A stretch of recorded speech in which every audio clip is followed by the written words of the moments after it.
Hey yo, assalamualaikum warahmatullahi wabarakatuh. Oke, kali ini kita akan melakukan time to vlog perjalanan ke Toba Samosir. Jadi melakukan 5 jam perjalanan ya. Jadi ikutin terus perjalanan saya di next video ya, menggunakan motor kesayangan bersama istri ya. Oke, ikuti terus. Perjalanan dari rumah menuju kota Brastagi memakan waktu 2,5 jam ya kalau tidak macet. Nah, di sini saya menggunakan jalur dari ring road atau jalur putar, tidak memasukin tengah kota. Jadi di sini tidak di tengah kota aja sudah macet, apalagi di tengah kota. Jadi semua jalanan di Medan kalau siang atau sore di sini sangat macet sekali. Dan di sini kita sudah sampai di simpang 4 Manhattan ya, Manhattan City Square. Kita sekarang lagi berada di jalur lingkar ring road untuk kota Medan, dan kita akan menuju ke Setiabudi atau simpang Setiabudi untuk keluar dari jalur lingkar ring road untuk menuju ke Pancur Batu. Jadi di sini kita jalanan sudah mulai lenggang dari pertengahan kota, sedikit lenggang tetapi sedikit merayap juga, banyak sekali kendaraan yang ingin berlibur ke Brastagi. Jadi teman-teman kalau ingin ke kota Medan bisa calling ke saya ya untuk bisa pandu ke tempat-tempat yang ingin dituju selain menggunakan Google Map. Nah, jadi teman-teman bisa lihat juga di sini banyak sekali gedung-gedung yang ya lumayan rapat kalau di jalur lingkar ring road ini.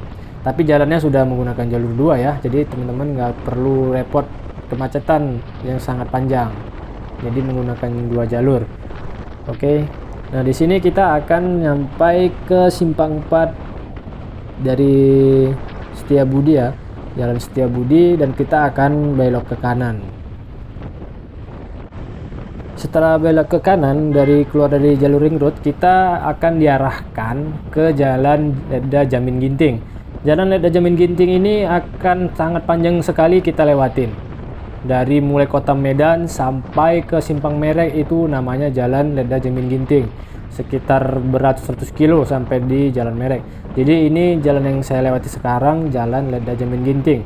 Dan di sini kita akan sampai ke kota Pancur Batu yang terkenal dengan pajak yang macet. Kalau lagi sore, pajaknya sangat macet sekali di Jalan Pancur Batu ini ya. Tapi sekarang kita lagi di Jalan Ledda Jamin Ginting menuju ke Pancur Batu. Nah, untuk jalan di kota Medan ini sebenarnya sudah sangat bagus, tapi banyak juga lubang-lubang yang mesti diperbaiki oleh pemerintah untuk jalannya ya. Jadi jalur wisata ke daerah Brastagi itu kita melewati jalur ini. Nah, di sini kita sudah akan memasukin Pancur Batu, kota Pancur Batu ya.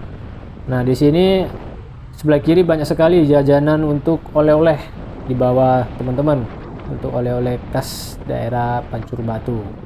Nah, di sini kita akan memasukin pajak Pancur Batu yang terkenal dengan macetnya. Jadi untuk teman-teman yang ingin ke daerah Brastagi atau naik, kalau bahasa Medannya muncak ya. Jadi atau naik, biasanya di sini macet. Banyak juga jalan potong, dari belakang ruko itu ada jalan. Tetapi kalau untuk mobil, nah, dari sebelah kanan ini biasa kita bisa jalan potong, bisa ke belakang, lewat belakang, tapi ini kelihatannya lenggang kok, jadi kita bisa jalan terus. Nah, sebentar lagi kita akan sampai di pajak ya. Pajaknya itu ada di sebelah kiri.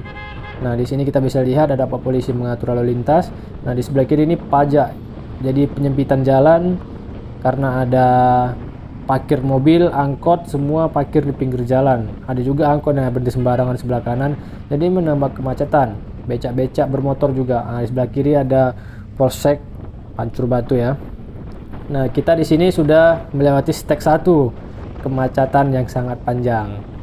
Jadi di sini kita akan menuju ke Sibolangit. Dari jalur ini ke Sibolangit memakan waktu sekitar setengah jam. 1 jam ya, setengah jam gitulah. Nah, di sini kita bisa melihat bus-bus dari atas yang sudah mulai banyak turun dari daerah gunung.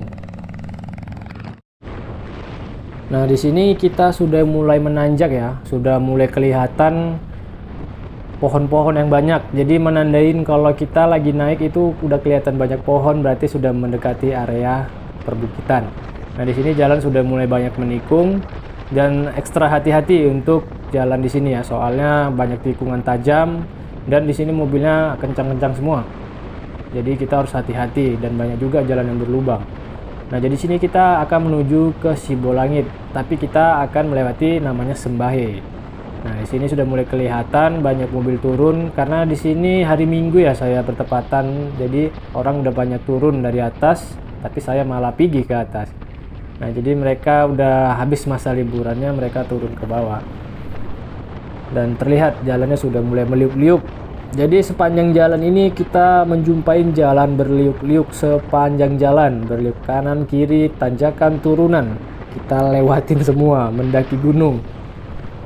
Nah, di sini ciri khas untuk kota menuju ke Brastagi. Melihat pemandangan atau healing, kanan kiri banyak pohon, jadi kita meninggalkan hiruk pikuk suasana kota. Oh ya, ini di sini tidak tahu kenapa tiba-tiba lensa dari kamera GoPro saya kecipratan kotoran, jadi lensanya sedikit buram warna kuning. Jadi dinikmatin aja ya teman-teman. Nggak tahu kenapa tiba-tiba saya nggak menyadari, setelah saya melihat rekamannya baru terlihat di lensa ada warna buram kuning. Nah, di sini kita udah mulai menanjak terus dan jalan mulai berliuk-liuk dan banyak kelihatan ramai sekali turun dari atas karena ini udah habis masa lebaran, Seninnya untuk kerja. Jadi kita berangkat hari Minggu ya.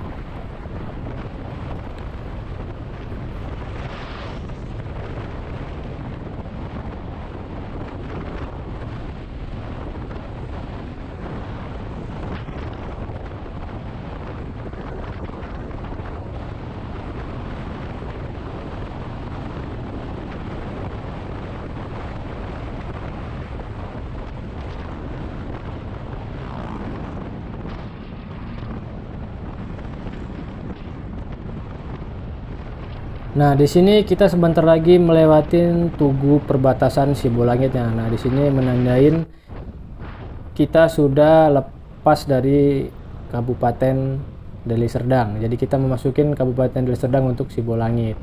Nah, di sini udah kelihatan jalur sudah mulai menanjak terus. Jadi boros minyak kalau kita lagi mendaki ya. Jadi motor juga harus diperiksa kesehatannya. Nah, berhubung di sini hari Minggu banyak juga orang lagi naik atau muncak ke atas ya, yang pada kebanyakan berwisata ke daerah dingin karena daerah Brastagi ini daerah puncak atau dingin. Jadi banyak sekali tempat wisata yang bisa kita kunjungin di daerah Brastagi ini, teman-teman ya. Nah, bisa teman-teman lihat nih, sudah mulai kelihatan gunung di depan sana. Jadi sekitar 1 jam lagi kita sudah bisa berada di puncak gunung. Wow, luar biasa. Jadi di kanan kiri sudah mulai banyak kelihatan perumahan-perumahan ciri khas orang daerah gunung. Kelihatan orang desa yang untuk rumah-rumahnya. Nah, untuk satu lagi teman-teman, di sini daerah Brastagi dan ke atas sampai ke atas mayoritas penduduknya di sini orang Kristen ya. Jadi mayoritas penduduknya orang Kristen. Nah, jadi untuk teman-teman saran yang ingin makan bisa dipilih-pilih, dibaca juga untuk nama rumah makan ya, jangan asal sembarangan makan. Nanti makannya BPK pula. Soalnya di situ BPK singkatannya bukan bapak ya. Singkatannya babi panggang karo. Jadi teman-teman kalau mau makan babi nggak usah jauh-jauh. Di situ kelihatan kok babi panggang karo. Jadi teman-teman harus selektif untuk memilih makanan. Di sini saya sudah mulai menikmati perjalanan dengan jalur yang meliuk-liuk dan saya sudah mulai memotong mobil. Nah, kelihatan di sana tikungan tajam dan mobil-mobil dari atas sangat kencang. Jadi teman-teman harap hati-hati ketika melihat atau merasakan jalur yang meliuk-meliuk. Kita tidak tahu di depan ada mobil atau tidak, apalagi kita di belakang pantat mobil yang blind spot ya. Nah, di sini saya sudah mulai menikmati perjalanannya karena sudah mulai hawa dinginnya menusuk. Sudah mulai karena mulai banyak pepohonan yang rindang, jadi dinginnya sudah mulai terasa. Di sini kita akan memasukin yang namanya Sembahe ya, Sungai Sembahe. Jadi biasanya Sungai Sembahe ini teman-teman atau para wisatawan dari Kota Medan atau dimanapun datang untuk mandi di sungai. Jadi Sembahe itu aliran sungai yang jernih dan bersih. Jadi bisa menikmati wisata untuk keluarga, mengajak anak, istri. Jadi nikmat sekali. Jadi ini dari Pancur Batu tadi sekitar setengah jam kita bisa sampai ke Sembahe. Nah, ini tikungan terakhir sebelum kita masuk ke jembatan Sembahe. Nah, di sini kita sudah bisa melihat bukit di depan sudah mulai menjulang tinggi. Nah, ini sebentar lagi kita memasukin jembatan Sembahe. Jadi kita bisa berwisata di bawah jembatan itu karena sungainya sangat jernih sekali. Jadi segar, airnya dingin. Air pegunungan. Jadi teman-teman bisa berwisata di situ. Kalau teman-teman sekiranya pergi ke Medan atau memang khusus warga Medan yang belum pernah ke Sembahe ya. Nah, di sini jembatan Sembahe itu, dan untuk tempat wisatanya ada di bawah. Nah, saya akan perlihatkan sebentar. Nah, di situ ada sungai, alirannya yang sangat bersih dan jernih. Jadi teman-teman bisa mandi dan ya berrekreasi lah. Nah, di sini jalur sudah mulai sangat meliuk-liuk. Jalur yang ekstrim. Nah, di sini dimulailah jalur pertama untuk yang ekstrim. Bisa dilihat di sebelah kiri banyak pembangunan pelebaran jalan karena sudah mulai padat untuk kendaraan. Oke, jalur sudah mulai meleo. Banyak juga kendaraan dari atas dan turun. Nah, di sini kita sudah mulai ya. Dari pinggir bukit, sebelumnya jalannya dari pinggiran bukit, jalan sudah meliuk-liuk dan mulai lebar jalannya, sudah dilebarin karena banyak terjadi kecelakaan kalau jalannya kecil. Oke.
Di sini kita sudah mulai memasukin tikungan atau tanjakan kedua yang ekstrim untuk Tirtanadi. Di situ sebelah ada bangunan PDAM Tirtanadi yang dibangun oleh bangsa Belanda pada zaman dahulu kala.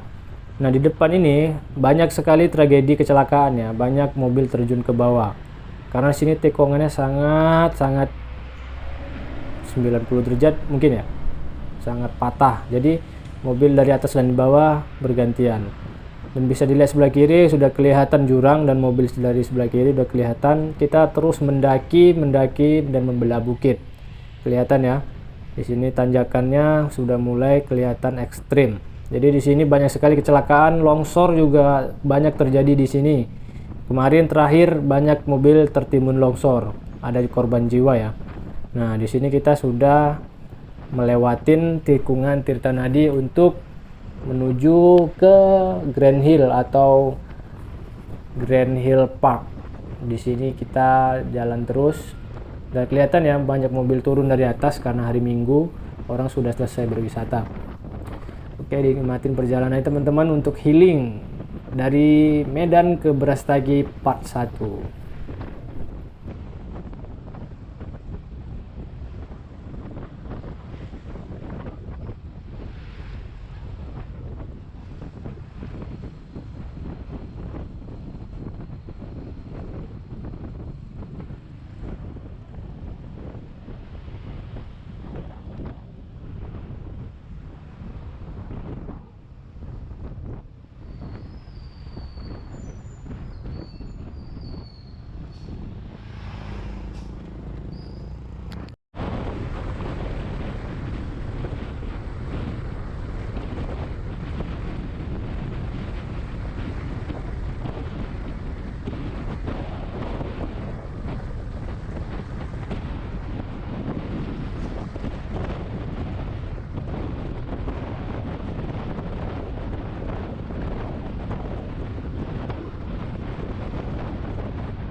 Nah, di sini sudah mulai memasukin daerah Grand Hill ya. Jadi Grand Hill ini dulunya tempat wisata seperti ada baling-baling, tempat wahana wisata lah seperti Ancol, tapi tidak sebesar Ancol. Tapi sekarang nggak tahu kenapa ditutup ya, udah nggak beroperasi lagi. Nah, di sebelah kiri ini untuk daerah wisata Grand Hill, daerah wisata pertama yang kita jumpai, kedua setelah Sembahi tadi ya. Di sini kita bisa berwisata juga dulu, sekarang sudah tidak bisa berwisata lagi, nggak tahu ditutup. Nah, kelihatan di depan ada biang lala ya. Nah, di sini saya akan istirahat sebentar sebelum melanjutkan perjalanan karena ada kendala pada motor.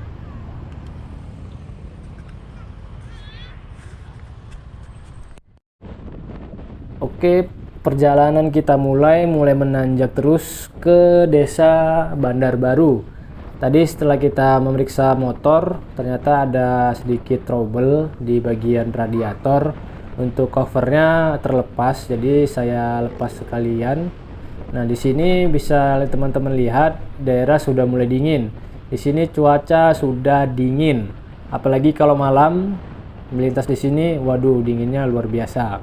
Karena sudah mulai di bawah kaki bukit atau gunung ya, bukit lah karena masih pendek, bukit kalau udah tinggi gunung kali ya. Nah, kelihatan di depan sudah mulai kelihatan gunung-gunung menjulang atau bukit ya. Nah, di sini kita akan menuju ke desa Bandar Baru. Oh ya, sebelah kanan ini nanti kita bisa melihat daerah wisata yang bernama Bumi Perkemahan Sibolangit. Sebentar lagi kita akan sampai di Bumi Perkemahan Sibolangit. Oke, yang sebelah kanan ada Tugu ya. Nah, ini sebelah kanan ada Tugu. Di sini ada lapangan besar. Nanti teman-teman bisa berkemah di sini ya. Bumi Perkemahan Sibolangit ini memang khusus untuk anak pramuka atau yang teman-teman lagi gabut ingin merasakan healing ke suasana dingin. Di sini juga bisa karena di sini cuacanya kalau malam lumayan dingin sih, memang bukan lumayan lagi, memang dingin. Nah, ini menanjak terus kita akan memasukin desa Bandar Baru. Di desa Bandar Baru ini banyak penginapan ya, atau kalau bahasanya Bougainville ya, Wisma. Kalau di Medan Wisma ya, nggak tahu di daerah teman-teman di sana ya. Nah, di sepanjang jalan ini kita bisa menjumpain atau menemuin banyak sekali perumahan warga, tapi mayoritasnya perumahan untuk orang Kristiani atau orang Batak Karo. Kalau orang Batak ya, di sini kebanyakan orang Batak Karo. Jadi untuk ada juga orang Muslim tapi hanya beberapa. Jarang kita jumpain masjid ya. Kalau untuk orang Muslim ya untuk makan bisa selektif. Jangan salah masuk restoran. Oke, kita sekarang menanjak terus.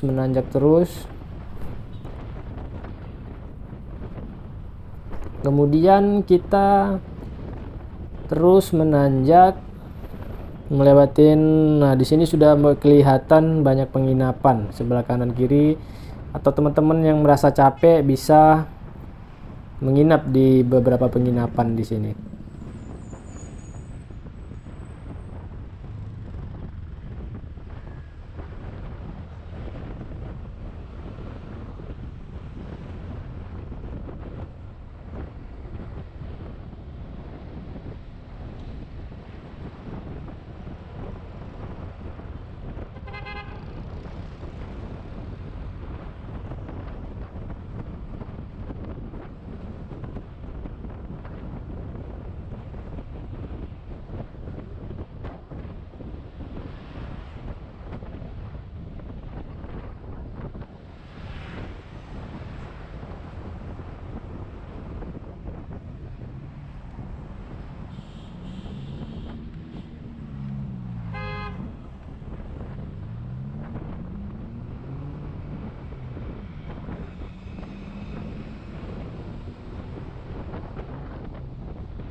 Teman-teman bisa melihat kanan kiri banyak penginapan yang bisa kita lihat. Nah, di sini kita akan memasukin yang namanya tikungan Amoy ya. Jadi tikungan Amoy ini ceritanya pada zaman dulu ada bus yang membawa noni-noni Belanda kalau nggak salah, atau orang Cina gitu. Terus busnya terbalik, jadi banyak yang meninggal di sini. Nah, konon ceritanya seperti itu. Jadi tikungannya di sini sangat patah sekali, tanjakan dan patah. Nah, di sebelah kiri kita lihat perumahan warga udah mulai terlihat dari atas puncak. Nah, di sini banyak dulu nggak tahu di tikungan mana, tapi di sepanjang tikungan ini namanya tikungan Amoy. Nah, kalau ceritanya kalau maghrib melintas dari sini banyak ada yang melihat kejadian untuk ada cewek berdiri ya pakai baju merah, mungkin dinampakin kali ya. Nah, udah kita lewatin tikungan Amoynya. Mungkin realistisnya kalau di kamera nggak terlihat begitu curam ya, tapi kalau kita lihat langsung untuk tikungannya curam sekali sebenarnya. Jadi harap hati-hati sekali. Oke, udah mulai banyak pelebaran jalan karena dikarenakan banyak kecelakaan dan kemacetan yang semakin meningkat di daerah untuk daerah gunung ya. Nah, di sini jalannya sudah mulai keriting, harap dimaklumin karena curah hujan di sini sangat tinggi. Jadi aspal cepat terkelupas, makanya dibuat beton kanan kiri. Itu juga aspal terkelupas karena curah hujannya sangat tinggi. Oke, di sini kita mulai menanjak terus untuk membelah bukit menuju ke penatapan. Nah, ikutin terus ya. Kita akan menuju ke penatapan, menikmatin jalannya untuk ke Brastagi.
Oke, kita sudah mau sampai ke penatapan ya. Nah, di sini kelihatan banyak nih para pendaki amatir atau anak muda yang mendaki Sibayak, nggak dapat bus, jadi banyak menumpang ke truk-truk. Oke, sebelah kiri tadi ya ada simpang itu menuju ke Danau Efrata, Danau Air Terjun Efrata ya. Jadi ada terjun di bawah penatapan ini. Kita bisa masuk ke bawah menikmati air terjun Ephrata. Nah, bisa dilihat di sini kita sebelah kiri banyak bangunan ini yaitu penatapan ya. Jadi bakaran jagung kalau bilang orang. Kalau malam-malam tuh banyak sini dingin sekali cuacanya kalau malam, siang juga sudah mulai dingin. Jadi kalau dari sini kita bisa melihat kota Medan, lampu-lampu kota Medan kelihatan dari sini. Dari bangunan-bangunan ini kita bisa menikmatin bandrek, jagung rebus, indomie segar. Banyak sekali makanan yang bisa kita nikmatin. Nah, di sini pusat kemacetan juga karena banyak orang berwisata di sini. Jadi banyak Pak Pol yang menjaga. Semangat Pak Pol. Oke, di sini namanya FC Barcelona. Di sini sangat banyak ramai sekali. Oke, sebentar kita jalan, ada mobil keluar. Nah, disinilah tingkat kemacetan kadang. Banyak sekali pemotor yang istirahat di sini. Karena kalau malam di sini dingin sekali. Kita kalau nggak pakai jaket bisa hipotermia kali ya. Beku, dingin, serius. Coba kemarilah dinikmatin untuk daerah dingin. Karena sudah mulai kita di atas bukit. Oke, kita jalan terus. Nanti kita akan turun setelah ini ya. Di depan ada namanya, kalau dulu saya mendaki di daerah perbukitan sini dinamakan Simpulan Angin ya. Turunan di depan ini dinamakan Simpulan Angin karena kenapa? Ketika kita melihat ke depan, kita sampai di sini, nah di titik sini angin itu sudah mulai banyak berhembus. Karena kenapa? Karena di sini titik pertemuan angin atau simpulnya angin. Dari depan, belakang, di sinilah titik bertemunya angin. Jadi angin banyak sekali di daerah sini. Pas di daerah sini angin banyak sekali. Oke, kita turun terus. Turun, nanti di sebelah kanan kita bisa menemuin untuk aqua ya. Untuk pabrik aqua di daerah Brastagi. Jadi teman-teman yang minum air aqua, bukan sponsor ya. Jadi di sini ada pabriknya, daerah Brastagi di sebelah kanan ya. Ada pabrik besar. Udah kelihatan tuh bangunan warna biru sebelah kanan. Itu pabrik aqua. Jadi sepanjang perjalanan kita bisa menikmatin gunung, udara dingin, sejuk, healing lah pokoknya kalau kita kemari. Makanya warga Medan tuh banyak yang naik ke atas. Nah, bisa dilihat sebelah kiri bukit, ada rumah, banyak tanaman-tanaman yang luar biasa. Subhanallah. Nah, di sini sebelah kanan bisa kita lihat pabrik aquanya ya, lebar. Jadi sini air dari pegunungan difilter lagi dan dikemas untuk kita minum. Situ ya pabrik aqua. Nah, kita jalan terus menuju ke simpang debu-debu. Oke. Jadi simpang debu-debu itu jalan masuk ke area pemandian air panas. Jadi kan kalau di sini malam tuh daerahnya dingin. Bisa mencapai 5 derajat ya. Pernah mencapai 5 derajat. Nggak sampai minus, tapi dingin sekali. Jadi kita bisa mandi air belerang, airnya panas. Jadi kita mandi segar, hangat. Jadi kita bisa berendam waktu malam hari. Jadi dulu kebiasaan waktu lajang, waktu muda, sering kemari malam-malam, jam 1 malam, pergi malam-malam kemari untuk berendam di air panas. Hanya menempuh jarak 1,5 jam udah sampai lah, nggak terlalu jauh kok dari kota Medan. Oke, kita lihat sudah mulai kemacetan, titik kemacetan karena sebelah kiri ada masjid, orang banyak istirahat. Oke, di sebelah kanan ini yaitu simpang debu-debu, lau debu-debu. Jadi kita masuk ke kanan untuk mandi air panasnya. Karena kita nggak singgah, jadi kita terus menuju ke kota Brastagi. Nah, di sini udara sudah mulai sangat dingin. Siang hari saja sudah terasa dingin. Apalagi kalau malam hari, luar biasa dinginnya guys. Jangan coba-coba kemari cuma pakai baju kaos doang. Kalau malam hari beku tangannya, beku. Oke, kita sudah mulai terus menanjak lagi untuk menuju ke kota Brastagi. Jadi ketinggian kota Brastagi ini di atas 1800 mdpl ya. Jadi di atas permukaan laut 1800 di atas permukaan laut. Jadi udah tinggi ya, jadi mulai dingin, tempat dingin.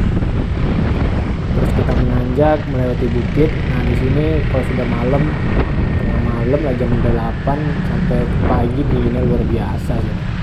Saya biasa di sini dingin terus kalau lewat sini. Kalau nggak pakai jaket lagi, waduh, jangan coba-coba.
Nah, di sini ada yang baru sebelum kota Brastagi. Sebelah kiri ini banyak sekali pajak buah.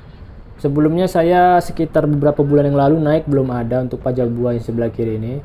Memang bagus sih untuk mengurangi kemacetan di kota Brastagi, karena di kota Brastagi itu macet sekali kalau pada libur lebaran atau libur-libur tanggal merah, macet luar biasa. Jadi bagus sih pajak buahnya dipindahkan ke situ.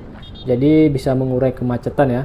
Nah, jadi di sini kita sudah melewatin tikungan untuk masuk ke kota Brastaginya. Di sini kita sebelah kanan ya, ini khususnya kita memasukin Tahura, Taman Hutan Raya. Sebelah kanan ini namanya Tahura. Ada jalur masuknya. Nah, di sini kita sudah memasukin kota-kota di Brastagi. Sebelah kanan ini Tahura ya. Nah, jalan terus ke depan kita masukin Tugu Jeruk kalau nggak salah. Oke, banyak polisi menjaga untuk arus mudik lebaran. Di Tugu Jeruk ini kita kalau ke kiri kita bisa tembus ke Kabanjahe. Kalau ke kanan kita ke kota Brastagi. Oh ya, Tugu Jeruk. Banyak perumahan warga di sana. Nah, udah mulai kemacetan di kota Brastagi. Kalau untuk kota Brastagi sendiri untuk dinginnya sekarang sedikit kurang ya, karena sudah mulai padat populasi penduduknya. Tapi tetap dingin kok. Apalagi teman-teman kalau pagi hari itu mandi pakai air dingin, waduh, beku deh kalau nggak pakai air hangat, soalnya airnya macam air es dingin. Oke, kita jalan terus.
Nah, di sini teman-teman kita memasukin wisata ketiga ya setelah Sembahe, Grand Hill.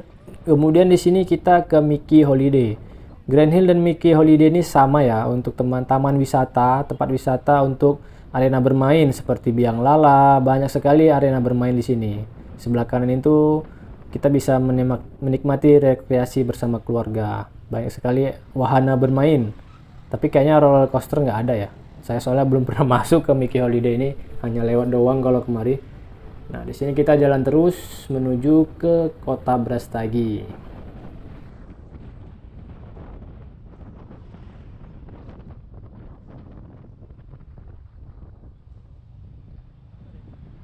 Ini di sini kita udah melihat banyak tanaman ya sebelah kanan kiri, karena tanaman khusus untuk pegunungan ya. Jadi banyak situ seledri, bunga kol, daun sop, daun bawang, banyak sekali. Ada hotel-hotel untuk menginap kita juga. Jadi warga pegunungan ini hobi sekali, atau memang bukan hobi sih, memang cocok sih untuk bertanaman sayur mayur seperti wortel, jeruk, kopi untuk daerah pegunungan. Nah, di sini kita memasukin daerah namanya Bukit Kubu. Nah, di sebelah kanan ini ada lapangan yang dikhususkan untuk berwisata ya. Jadi lapangannya bersih, rumputnya seperti lapangan bola. Jadi masuknya lumayan mahal di Bukit Kubu ini. Teman-teman ingin berwisata sini, di sini sejuk sekali. Suasana sejuk, di bawah pohon kita bisa bersantai. Nah, jadi wisatanya dekat kota Brastagi. Jadi beberapa menit lagi kita di sini sudah mencapai titik kota Brastagi.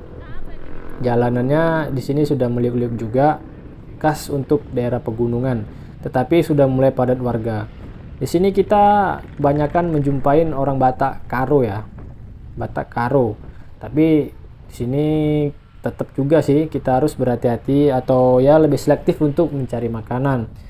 Ya di kota Brastagi sendiri banyak kok orang muslim juga yang berjualan, banyak juga kok.